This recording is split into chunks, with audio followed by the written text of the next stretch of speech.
അപ്പോൾ ഇന്നത്തെ വീഡിയോ എന്ന് പറഞ്ഞാൽ മാരുതിയുടെ ഇലക്ട്രിക് വെഹിക്കിൾ ഫസ്റ്റ് EV ആണ് മാരുതി പുറത്തിറക്കുന്നത്. നമ്മൾ ഒരുപാട് നാളായിട്ട് ഓട്ടോമൊബൈലിൽ എല്ലാവരും കാത്തിരുന്ന ഒരു കാര്യമാണ് മാരുതി എന്ന് EV ഇറക്കും, അന്ന് ഞങ്ങൾ EV എടുക്കുക എന്ന് പറഞ്ഞ ഒരുപാട് ആൾക്കാരുണ്ട്. അപ്പോൾ ആ രീതിയിൽ തന്നെയാണ് മാരുതി വാഹനം ഇറക്കിയിരിക്കുന്നത്. ഇറക്കിയപ്പോൾ ഒരുപാട് കാര്യങ്ങൾ പറയാനുണ്ട്. കാരണം Maruti on eco system develop ചെയ്തുകൊണ്ടാണ് ഈ ഒരു പ്രോഡക്റ്റ് ഏകദേശം 2000-ലധികം കോടി രൂപ ഇൻവെസ്റ്റ് ചെയ്തിട്ടാണ് ഈ ഒരു ഇക്കോ സിസ്റ്റം അതുപോലെ ഈ ഒരു റിസർച്ചും കാര്യങ്ങളൊക്കെ നടത്തി മാരുതി പുതിയൊരു വണ്ടി ഇറക്കിയത്. അതുപോലെ ബാറ്ററി പാക്ക് വളരെ അടിപൊളിയാണ്. ഏകദേശം 500 കിലോമീറ്റർ റേഞ്ച് വണ്ടിക്ക് വരുന്നുണ്ട്. കഴിഞ്ഞ ഓട്ടോ എക്സ്പോയിലാണ് ഇതിൻ്റെ കൺസെപ്റ്റ് വേർഷൻ ഇറക്കിയിരിക്കുന്നത്. ആ വെർഷനായിട്ട് കുറച്ചധികം മാച്ച് ചെയ്യുന്ന രീതിയിൽ തന്നെ, കുറച്ചധികം മാച്ച് ചെയ്യുന്ന രീതിയിൽ തന്നെയാണ് വാഹനം നമുക്ക് ഫൈനലി കാണാൻ സാധിച്ചത്. ഇത് നമുക്ക് പ്രൊഡക്ഷൻ വെർഷനാണ്.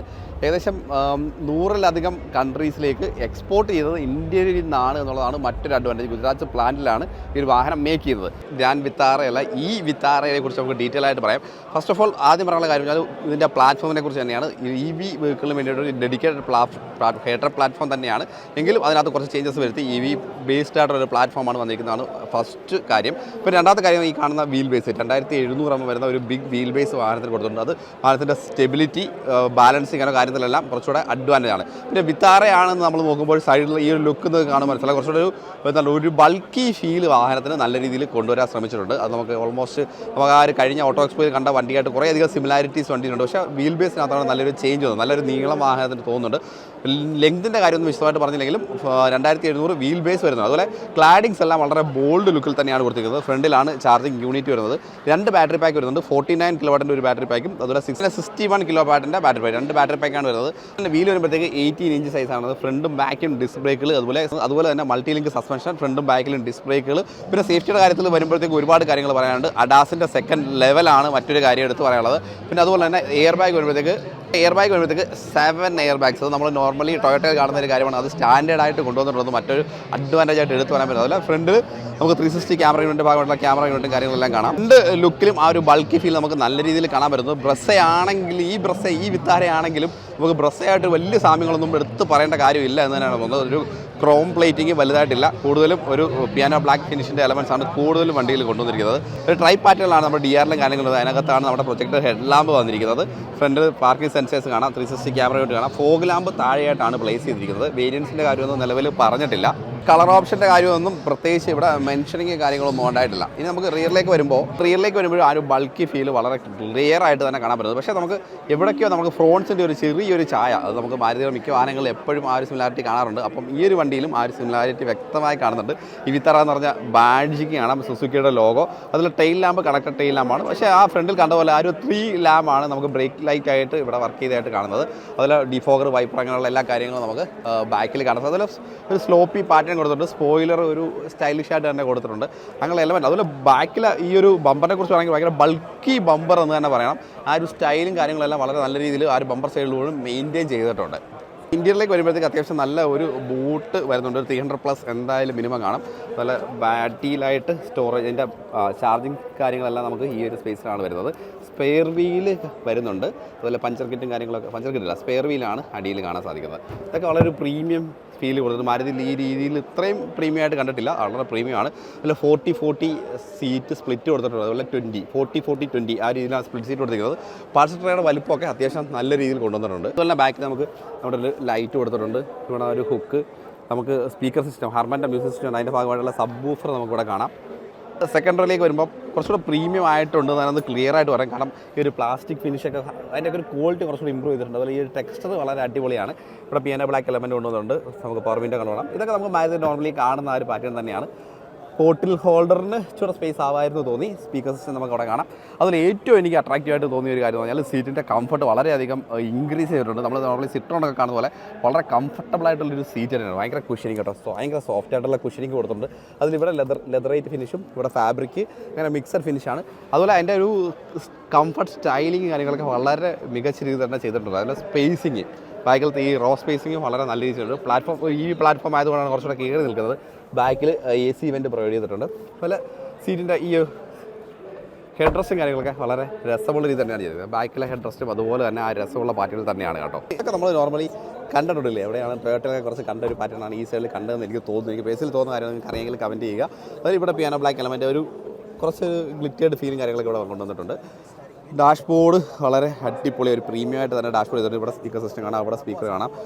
ഇവിടെ ട്യൂട്ടർ ഇല്ല, അതിന് പകരമാണ് ഇവിടെ ട്യൂട്ടർ കൊടുത്തേക്കുന്നത്. സ്പീക്കർ ഇവിടെ താഴെ കൊടുത്തിട്ടുണ്ട്. ഗ്ലൗ ബോക്സ് ക്വാളിറ്റി ഒരു സ്റ്റാൻഡേർഡ് ക്വാളിറ്റി എന്ന് ഡൗൺ ഗ്ലൗസ് പറയാൻ പറ്റുള്ളൂ. ഇതൊക്കെ നമ്മൾ ടൊയോട്ടയിൽ കാണുന്ന ഒരു ഫിറ്റ് ആൻഡ് ഫിനിഷ് എന്ന രീതിയിലാണ് കൊടുത്തത്. അതുപോലെ കുറച്ചുകൂടെ ബൾക്കി ഫീൽ ത്രൂ ഔട്ട് കൊണ്ടുവന്നിട്ടുണ്ട് എന്നുള്ളതാണ്. അതിൽ എ സി വെൻറ്റിൻ്റെ പാറ്റേൺ മാറ്റി ഒരു ഡാർക്ക് ഗ്രേ ഫിനിഷിലാണ്, ഡാർക്ക് ഗ്ലോസി ഫിനിഷിലാണ് ഈ ഒരു എ സി വെൻറ്റിൻ്റെ സ്ട്രക്ചർ കൊടുത്തിരിക്കുന്നത്. കൺസോളിൽ വരുമ്പോഴത്തേക്ക് ഒരു ഫ്ലോട്ടിംഗ് പാനലിൽ കൊണ്ടുവന്നിട്ടുണ്ട്. നമുക്ക് റോട്ടറി സ്വിച്ച് കാണാം, റോട്ടറി ലിവർ കാണാം ഗിയറിൻ്റെ കൺട്രോളിനായിട്ട്. ഡ്രൈവ് മോഡ് 3 ഡ്രൈവ് മോഡാണുള്ളത്. Park brake, reverse, neutral, drive അങ്ങനെ കാര്യങ്ങളെല്ലാം കൊടുത്തിട്ട് പാർക്ക് ബ്രേക്ക് നമുക്ക് പുഷ് ചെയ്താലാണ് പാർക്ക് ചെയ്യുന്നത്. 2 കപ്പ് ഹോൾഡർ, അതുപോലെ വയർലെസ് ചാർജിങ് യൂണിറ്റ് നമുക്ക് ഇവിടെ കാണാം. പാർക്ക് ബ്രേക്ക് ഇതാ ഇവിടെ കൊടുത്തിട്ടുണ്ട്. ഓട്ടോ ഹോൾഡ്, ഇവിടെ നമുക്ക് ഒരു സ്റ്റോറേജ് യൂണിറ്റ് കൊടുത്തിട്ടുണ്ട്. പിന്നെ എ സി വെൻറ്റിൻ്റെ കൺട്രോളെല്ലാം ഈ ഒരു ഭാഗത്തായിട്ടാണ് കൊടുത്തത്. വളരെ രസകരമായിട്ട് തന്നെ പ്ലേസ് ചെയ്തിട്ടുണ്ട്.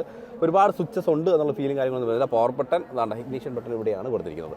സ്റ്റിയറിംഗ് വരുമ്പോഴത്തേക്ക് ഡീക്കട്ട് സ്റ്റിയറിംഗ് വീലാണ് വന്നിരിക്കുന്നത്. അതുപോലെ സീറ്റിൻ്റെ കാര്യം പറയുമ്പോൾ ബാക്കിൽ കണ്ട പോലെ അടിപൊളിയായിട്ട് തന്നെ സീറ്റ് ചെയ്തിട്ടുണ്ട്. മാരുതിയിൽ വന്ന നല്ലൊരു വ്യത്യാസമായിട്ട് ഇതിനെ പറയാം. അതുപോലെ സേഫ്റ്റി ലെവൽ ഇൻക്രീസ് ചെയ്തിട്ടുള്ളത് മറ്റൊരു അഡ്വാൻറ്റേജ് ആണ്. അഡാസിൻ്റെ സെക്കൻഡ് ലെവലും കാര്യങ്ങളൊക്കെ സേഫ്റ്റി ലെവൽ വന്നിട്ടുണ്ട്. ഈ ഒരു ഭാഗത്തേക്ക് നമുക്ക് പവറിൻ്റെ കൺട്രോൾസ്, അതുപോലെ മിറർ കൺട്രോൾസും കാര്യങ്ങളെല്ലാം അങ്ങനെ ഓട്ടോ കൺട്രോളാണ് അത് വരുന്നത്. ലെഫ്റ്റ് ആൻഡ് റൈറ്റ് കൺട്രോൾ ഇത് കോമൺലി വരുന്ന കൺട്രോളാണ്. പക്ഷേ പാറ്റേൺ നമ്മൾ നോർമലി മാരുതിയിൽ കണ്ടുവരുന്ന പാറ്റേണിൽ ചെറിയൊരു ചേഞ്ച് വന്നിട്ടുണ്ട്. നല്ല കാര്യമായിട്ട് തോന്നി. ഇതൊന്നും ഈ പാറ്റേണൊന്നും മാറ്റില്ല. ആംബിയൻ ലൈറ്റിങ്ങിൻ്റെ ഭാഗമായിട്ടാണ് ആ ഒരു ലൈറ്റ് കാണുന്നത്. പിന്നെ നമുക്ക് സീറ്റിൻ്റെ അഡീഷണൽ കാര്യം എന്ന് പറഞ്ഞാൽ നമുക്ക് 10 വേ അഡ്ജസ്റ്റബിൾ ആയിട്ട് ഇലക്ട്രിക്കൽ സീറ്റാണ്. അതുപോലെ വെന്റിലേറ്റർ ഫംഗ്ഷൻ നമുക്ക് ഫ്രണ്ടിൽ 2 സീറ്റുണ്ട്. ഇലക്ട്രിക് അഡ്ജസ്റ്റ്മെൻറ്റ് നമുക്ക് ഈ ഒരു ഡ്രൈവർ സൈഡിൽ മാത്രമേ അവൈലബിൾ ആയിട്ടുള്ളൂ. സീറ്റ് വീണ്ടും പറയാൻ തോന്നുന്നു, അടിപൊളിയായിട്ടുണ്ട് സീറ്റ്. അതുപോലെ മറ്റൊരു പുതിയ കാര്യം എന്ന് പറഞ്ഞു കഴിഞ്ഞാൽ ഈ ഒരു സ്റ്റിയറിംഗ് വീലാണ്. മാരുതിയിൽ ആദ്യമായിട്ടാണ് ഈ ഒരു സ്റ്റിയറിംഗ് വീൽ എത്തിക്കുന്നത്. കുറച്ചുകൂടെ ബിഗ്ഗറാണ് സൈസ്. റൈറ്റ് സൈഡിൽ നമ്മുടെ ക്രൂയിസ് കൺട്രോൾ അങ്ങനെയുള്ള കൺട്രോൾസാണ് റൈറ്റ് സൈഡിൽ വരുന്നത്. ലെഫ്റ്റ് സൈഡിലേക്ക് വരുമ്പോഴത്തേക്ക് നമ്മുടെ ഇൻഫോർടൈൻമെൻറ്റ് സിസ്റ്റം കൺട്രോൾസ് വരുന്നുണ്ട്. അതുപോലെ അഡാസുമായിട്ട് ബന്ധപ്പെട്ട ഫംഗ്ഷൻസും ഈ ഒരു ഭാഗത്ത് തന്നെ വരുന്നുണ്ട്. ഇനി ക്ലസ്റ്ററിൻ്റെ കാര്യം പറഞ്ഞാൽ ഒരു ഫ്ലോട്ടിംഗ് പാറ്റേണിൽ നമ്മുടെ ക്ലസ്റ്ററും അതുപോലെ ഇൻഫോർടൈൻമെൻറ്റ് സിസ്റ്റം മിക്സ് ചെയ്തിട്ട് ഒരു ഡിജിറ്റൽ കോക്പിറ്റ് എന്നൊരു പാറ്റേണിൻ്റെ ഒരു കൺസെപ്റ്റിലാണ് അവതരിപ്പിച്ചിരിക്കുന്നതെന്ന് പറയാം. അതുകൊണ്ട് ഈ ഒരു ഭാഗത്ത് നമുക്ക് 360 ക്യാമറ വ്യൂവിൻ്റെ ബട്ടൺ കാണാം. ഈ വി ആയതുകൊണ്ട് തന്നെ 2 പെഡൽസേ ആവശ്യമുള്ളൂ. അതുപോലെ ഡെഡ് പെഡൽ കൊടുത്തിട്ടുണ്ട് അഡീഷണലായിട്ട്. പിന്നെ സെൻറ്റർ കൺസോളിൻ്റെ ഭാഗത്തേക്ക് വരുമ്പോൾ നമുക്ക് നേരത്തെ സ്നോ മോഡ് ഇവിടെ കൊടുത്തിട്ടുണ്ട്. അതുപോലെ നമുക്ക് പെഡൽ മോഡ് കൊടുത്തിട്ടുണ്ട്. ഡ്രൈവ് മോഡിൻ്റെ കാര്യം നമുക്ക് ഈ ഒരു ഭാഗത്തായിട്ട് വരുന്നത്. ഈ കാര്യങ്ങളൊക്കെയാണ് ഈ ഒരു ഭാഗത്തെ എടുത്ത് പറയാനുള്ളത്. പിന്നെ അതുപോലെ റൂഫിലേക്ക് വരുമ്പോഴത്തേക്ക് ഫുൾ ബ്ലാക്കാണ് റൂഫ് കൊടുത്തിരിക്കുന്നത്. അതുപോലെ സൺ റൂഫ് അത്യാവശ്യം ബിഗ്ഗറാണ്. പനോറമിക്കല്ല, അത്യാവശ്യം ബിഗ്ഗറായിട്ടുള്ള സൺ റൂഫിൻ്റെ കൺട്രോളും കാര്യങ്ങളൊക്കെ ഈ ഒരു ഭാഗത്തുമായിട്ട് വന്നിട്ടുണ്ട്. ആ സ്വിച്ചസും കാര്യങ്ങളൊക്കെ മാറ്റി നമ്മൾ ഇതുവരെ കണ്ട പാറ്റേൺ അല്ല എന്നുള്ളത് വളരെ നല്ല കാര്യമാണ്. അതുപോലെ ഈ ഒരു മിററും വളരെ സ്റ്റൈലിഷാണ്. സ്ലീക്ക് ഡിസൈൻ, സ്റ്റൈലിഷ് എന്ന് തന്നെ പറയാം. ഓക്കെ, ലൈറ്റ് എല്ലാം LED ആണ് ഈ ഭാഗത്ത് വന്നേക്കുന്നത്. അതുപോലെ സൺബ്ലൈൻസ്, മിററും കാര്യങ്ങളെല്ലാം കാണുന്നുണ്ട്.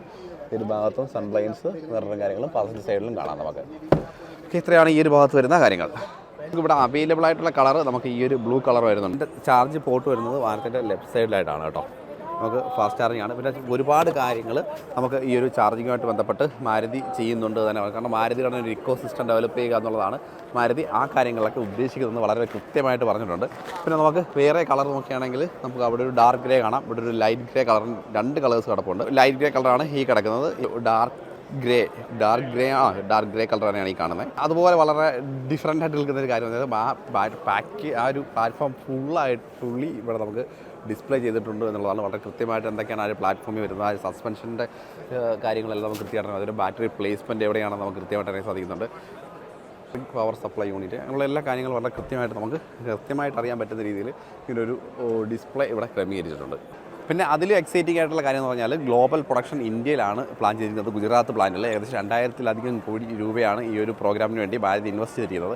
അതുപോലെ തന്നെ മാരുതിയുടെ ഒരു ഓൺ ഇക്കോ സിസ്റ്റം ഇതിന് വേണ്ടി ഡെവലപ്പ് ചെയ്യുക എന്നുള്ളതിന് മാരുതിക്കുള്ളത്. കാരണം എന്ന് വെച്ച് കഴിഞ്ഞാൽ ഒരു ചാർജിങ് സ്റ്റേഷൻ, അതായത് 100-ലധികം സിറ്റീസിൽ ഒരുപാട് ചാർജിങ് സ്റ്റേഷൻ എന്ന് വെച്ചാൽ നെക്സ ഷോറൂം കേന്ദ്രീകരിച്ചിട്ടായിരിക്കും ആ ഒരു ചാർജിങ് സ്റ്റേഷൻ വരുന്നത്. അതിനുവേണ്ടി ഡെഡിക്കേറ്റഡ് ആയിട്ട് മൊബൈൽ ആപ്പ് അങ്ങനെ എന്ന് വെച്ചാൽ ഒരു നോർമൽ EVസുള്ളൊരു പ്രശ്നം എന്ന് പറഞ്ഞാൽ എല്ലാവർക്കും ടെൻഷനാണ്, ചാർജ് തീരുവോ. ആ ഒരു ടെൻഷൻ കംപ്ലീറ്റ്ലി ഒഴിവാക്കി തരുമെന്നാണ് പറഞ്ഞേക്കുന്നത്. ഏകദേശം 97% മാർക്കറ്റ് ഷെയർ മാരുതി പിടിച്ചടക്കും എന്നുള്ള രീതിയിൽ തന്നെയാണ് ഇവിടെ സംസാരിച്ചത്. അപ്പോൾ നമുക്ക് കാത്തിരുന്ന് കാണാം. കാരണം ടാറ്റ ഒരു ശക്തമായ കോമ്പീറ്റർ തന്നെയാണ് മാരുതിക്ക്. അതുപോലെ നമ്മൾ ഒരുപാട് നാളായിട്ട് കാത്തിരുന്ന കാര്യമാണ് മാരുതിയുടെ EV എന്നാണ് വരുന്നത്. അത് ഫൈനലി സംഭവിച്ചിരിക്കുകയാണ് ഇവിടെ.